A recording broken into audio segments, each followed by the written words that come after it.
कैसे हैं आप सभी। स्वागत है आप सभी का एक बार फिर से मेरे YouTube चैनल में। आज की वीडियो में हम यहाँ पे देखेंगे तो जो हमारे यहाँ पे सीरीज़ चल रही है उत्तराखंड जीके की इम्पोर्टेंट बुक, जिसमें हमने अजय राव जी की बुक को कंप्लीट कर लिया है और अभी हम यहाँ पे राजेंद्र बलूच जी की बुक को कवर कर रहे हैं। इस बुक से यहाँ पे आज की ये 50वीं क्लास है। तो चलिए यहाँ पे देखते हैं। आज हम यहाँ पे देखेंगे चंद राजवंश के यहाँ पे कौन कौन से शासक थे। ठीक है, तो चलिए यहाँ पे शुरू करते हैं। पहला यहाँ पे हमारा क्वेश्चन है, सोमचंद कुमाऊं आगमन के समय यहाँ पर किस कत्यूरी शासक का शासन था। ठीक है, तो जब यहाँ पे सोमचंद आया था, ठीक है, तो जो सोमचंद था ये कब आया था, तो माना जाता है कि जो सोमचंद था ये 700 ईस्वी में यहाँ पे आया था। ठीक है, जो कुमाऊं इतिहास के जो लेखक हैं बद्रीदत्त पांडे, तो इनके अनुसार सोमचंद 700 ईस्वी में आया था।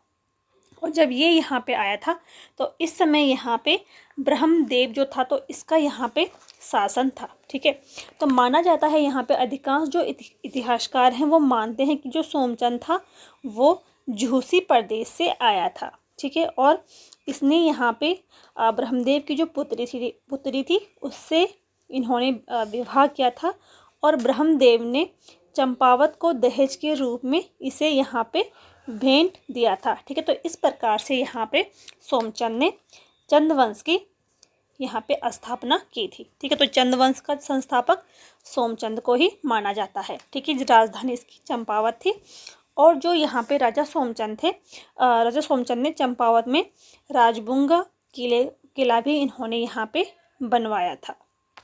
ठीक है, इसके अलावा टनकपुर और नेपाल के मध्य जो यहाँ पे ब्रह्मदेव मंडी है तो इसकी स्थापना भी किसने की थी, तो वो की थी ब्रह्मदेव ने।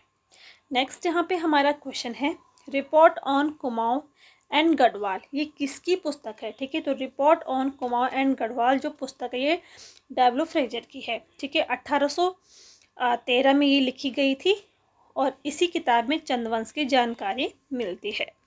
नेक्स्ट यहाँ पे हमारा क्वेश्चन है, सोमचंद द्वारा नियुक्त किए गए चाराल मूलतः कहाँ के थे। ठीक है, तो जो यहाँ पे चाराल यानी कि 4 किलेदार। ठीक है, तो सोमचंद ने 4 किलेदार यहाँ पे नियुक्त किए थे। कौन कौन से थे वो, कार्की, बोरा, तड़ागे और चौधरी। ठीक है, इन चारों को चाराल कहा जाता है। ये 4 किलेदार थे और ये मूलतः कहाँ के थे, तो ये मूलतः नेपाल के थे। इसका यहाँ पे राइट आंसर हो जाएगा नेपाल।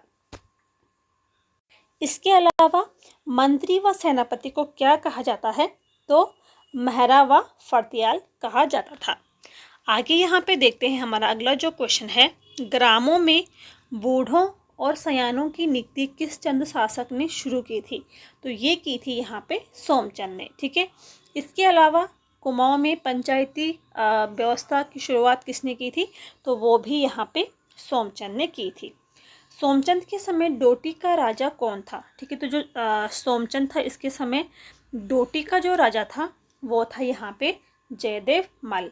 तो जो यहाँ पे सोमचंद था ये एक मांडलिक राजा था। ठीक है, ये डोटी के राजा को यहाँ पे कर देता था।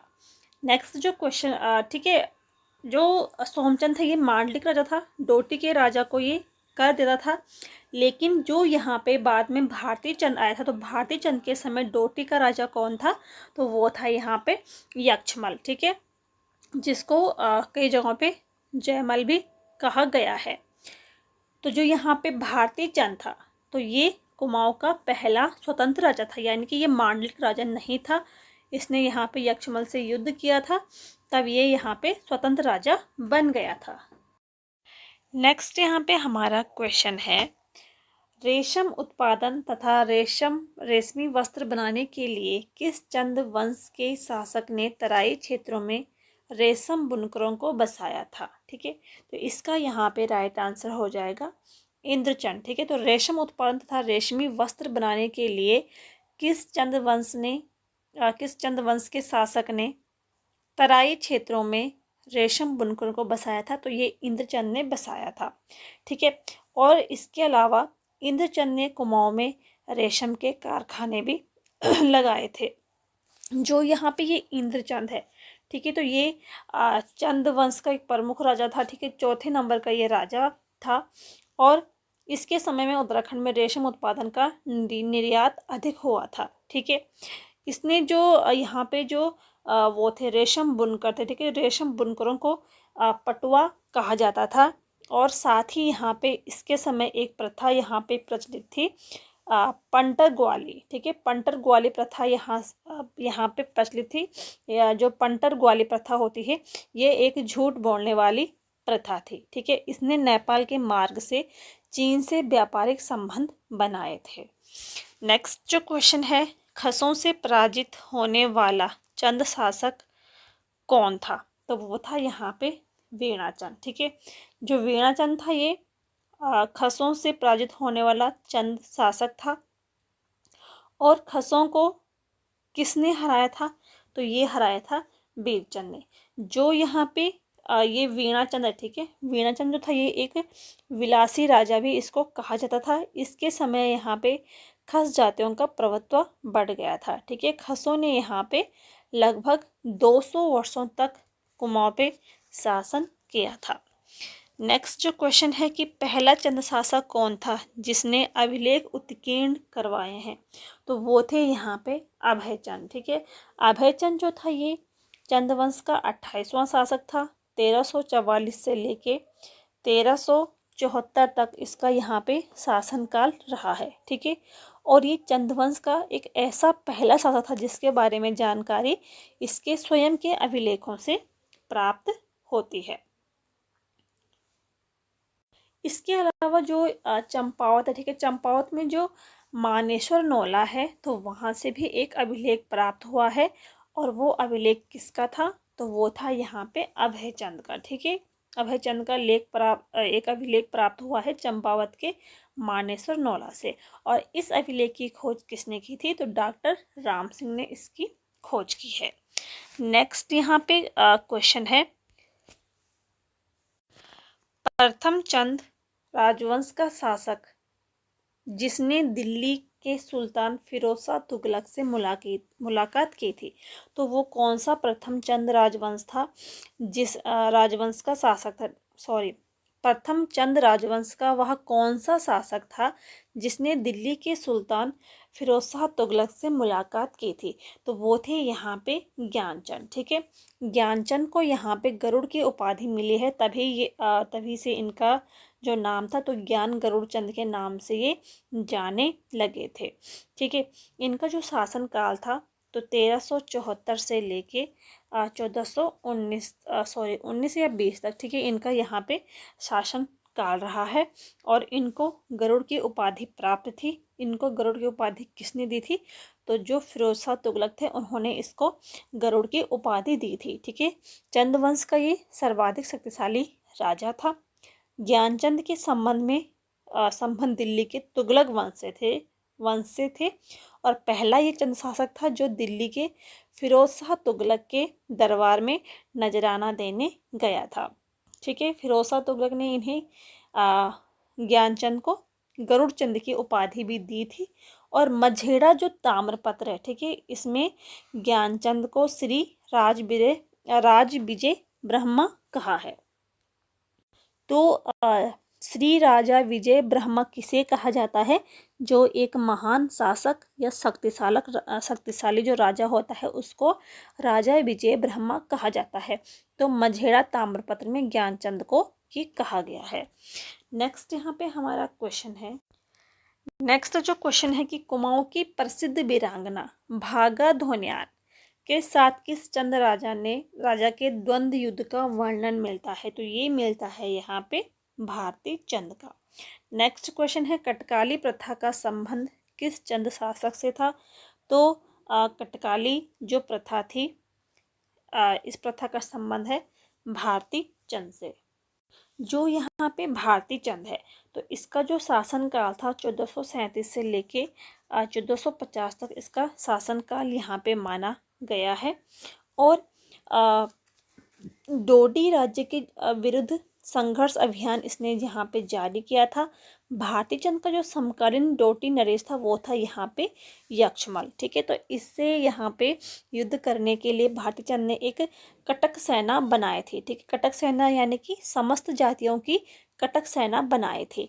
ठीक है, भारती चंद ने लगभग यहाँ पे 1451 और 1451 या 52 में, ठीक है, इसी के आसपास इसने डोटी राज्य पर विजय प्राप्त की थी।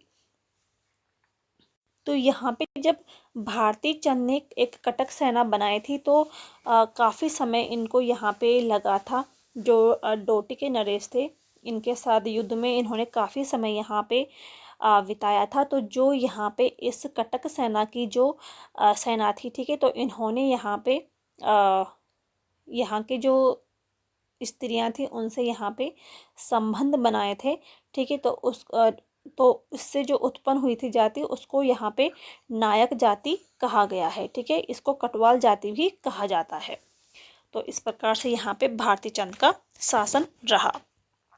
नेक्स्ट यहाँ पे हमारा क्वेश्चन है, सीरा में भारती चंद ने अपना सामंत किसे नियुक्त किया था?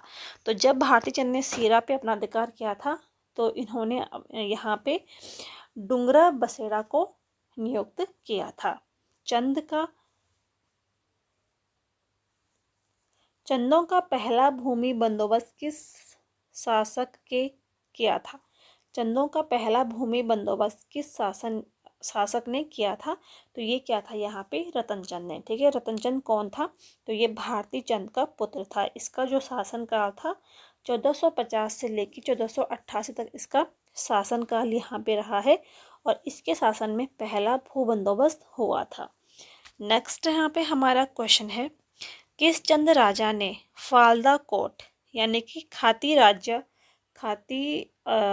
जो राज्य था इस पर अधिकार किया था? तो ये क्या था यहाँ पे कीर्तिचंद ने। ठीक है, कीर्तिचंद कौन था? तो ये रतनचंद का ये पुत्र था और इसका जो कीर्तिचंद का जो शासनकाल था तो 1488 से लेके 1503 तक इसका शासनकाल रहा है। ठीक है, और गढ़वाल पर आक्रमण करने वाला ये पहला राजा था। तो पहला राजा था ये गढ़वाल पर आक्रमण करने वाला और इसका जो समकालीन था वो था अजयपाल। ठीक है, नेक्स्ट यहाँ पे हमारा क्वेश्चन है, सूर्यवंश के विद्रोही खवास खां को किस चंद शासक ने शरण दी थी?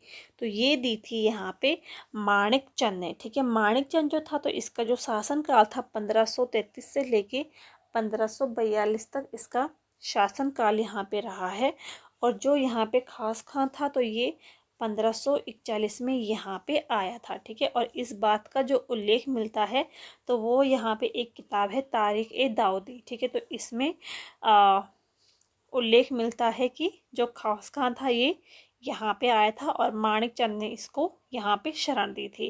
तारिक ए दाऊदी किसकी? तो ये अब्दुल्ला की बुक है। किस चंद शासक की हत्या खस सरदार ने की थी? तो ये की थी यहाँ पे भीष्मचंद ने। ठीक है, भीष्मचंद का जो शासनकाल था 1555 से लेके 1560 तक रहा है। चंदवंश की राजधानी चंपावत से अल्मोड़ा किस शासक के काल में बनी थी? तो ये बनी थी बालोक कल्याण चंद के शासनकाल में। ठीक है, नेक्स्ट यहाँ पे हमारा क्वेश्चन है, बधानगढ़ का युद्ध कब लड़ा गया था? तो बधानगढ़ का युद्ध जिसको ग्वालदम युद्ध के नाम से भी जाना जाता है और ये 1581 में लड़ा गया था। नेक्स्ट यहाँ पे क्वेश्चन है कि किस चंद शासक ने कुमाऊं को मुगलों का एक करद राज्य बना दिया था? तो ये था इसका यहाँ पे राइट आंसर रुद्रचंद। ठीक है, अल्मोड़ा में स्थित मल्ला महल किसने बनवाया था? तो ये भी रुद्रचंद ने बनवाया था। तो ये थे यहाँ पे आज के कुछ क्वेश्चन। उम्मीद है आपको यहाँ पे वीडियो पसंद आया होगा। पसंद आया हो तो लाइक करें, शेयर करें और चैनल पे नए हैं तो चैनल को सब्सक्राइब ज़रूर करिए। तो मिलते हैं नेक्स्ट वीडियो में, तब तक के लिए थैंक यू।